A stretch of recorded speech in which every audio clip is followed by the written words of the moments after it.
one of the biggest reasons that I know for certain, because I speak to a lot of attorneys, that lawyers might be hesitant to start a podcast is because they say things like, I don't have the time. I have a busy practice. I got to answer the phone. I got to do this. I got to go to court. I got to hire employees. I have to do that.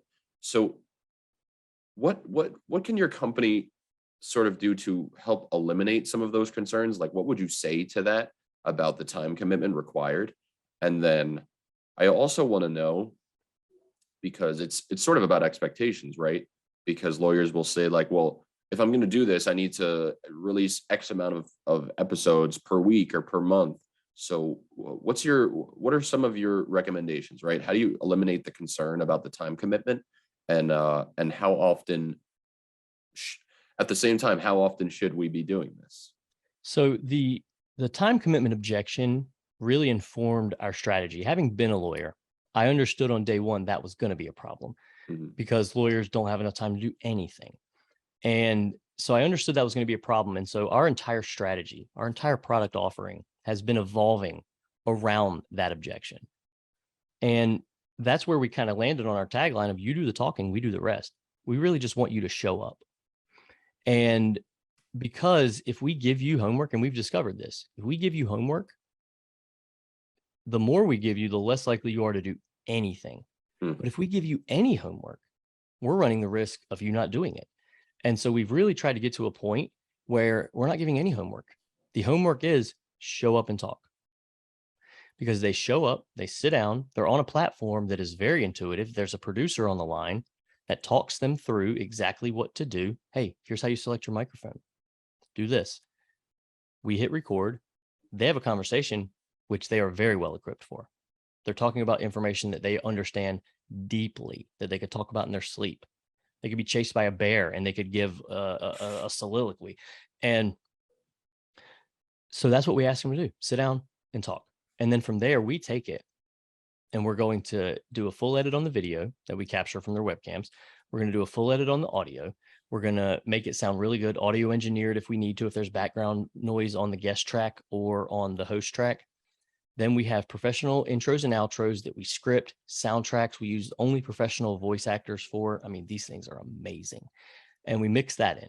Then we're going to write show notes for podcast platforms. Then we write full length blog posts for the website, about 1,000 words or more, depending on the length of the episode, and summaries, time-stamped highlights. We're going to link the YouTube video in the post as well. We've got a full transcript that we link out as well for SEO.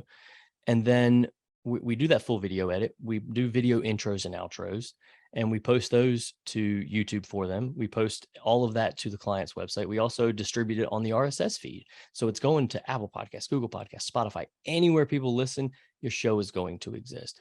On top of that, we take the episode and we turn it into, we make branded templates and we put quote images out there. We take the video clips, little 60-second, 90-second clips on branded templates with captions on them. And we make those in different formats. If you're using Instagram, landscape, square, wherever you really intend on using those, we're going to make those in the native configuration for those platforms. And so that way you have all of this content from every single episode. You're going to have a dozen pieces of content that you can use. You've got content you can share on your social streams that you can run paid ads with on your social streams. And so all of that comes from sitting down at the mic for 25 minutes, more content in a fraction of the time. And lawyers are used to creating content that will take them all day sometimes. Your business development plan has 5 blog posts on it or whatever, and you sit down and you write. Now, some people might be able to crank one out in 2 hours. Those some people are not me, and I'm a decent writer, but I'm going to write it. Then I'm going to edit it. Then I'm going to go, oh, this is terrible, and I'm going to rewrite it. Because I'm always thinking, oh, a lawyer's going to read this and they're going to notice my syntax, like whatever. I'm overthinking it. And when you hop on the microphone and you just talk, and then you just kind of walk away from it. And that's what most of our lawyers do. Our really large firms have very robust marketing teams, and they spend more time on the edits. But our smaller firms, our PI firms, they sit down and they talk and they're like, I don't ever want to see this again. Go do it. And so they sit down, they talk for 25 minutes, and they never think about it again. And all of a sudden, they've got that website with the blog post, with the transcript, with the video on it. They've got the video on YouTube, the second largest search engine in the world. And we optimize it with keywords and chapters, so it's searchable and findable. And then it's also out on podcast platforms.